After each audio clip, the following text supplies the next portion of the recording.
China's economy grew 5% in 2025, meeting its official target of around 5% despite the trade war with the United States. In fact, the economy became even more dependent on trade last year as China diversified to other markets to offset US tariffs. Net exports of goods and services accounted for a third of GDP growth last year, and this was the highest proportion recorded since 1997. Meanwhile, consumption contributed just slightly over half of China's growth, and investment contributed around 15%.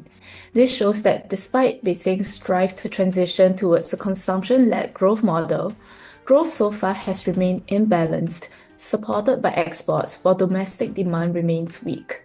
And despite the impressive headline figure, China's economy shows signs of losing momentum in the last quarter of 2025, where GDP growth slowed to just 4.5%.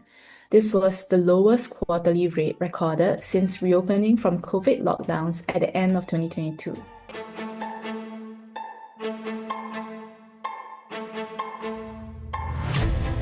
Consumer spending and investment remain sluggish amid a weak labor market and protracted property slump that continues to weigh on domestic demand.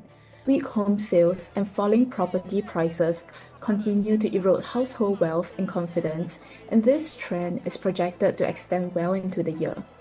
Demographic trends are also not looking great. China's population declined for a fourth consecutive year as birth rates fell to a record low. And retail sales growth has been slowing since the second half of last year after the boost provided by the government's consumer goods trade-in program faded. But the services sector could be a bright spot for the economy. Service consumption is currently outperforming goods, helped by strong investments in technology.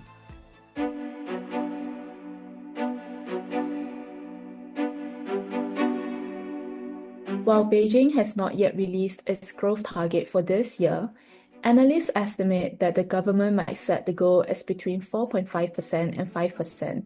The IMF forecasts that China's economy will grow 4.5% in 2026.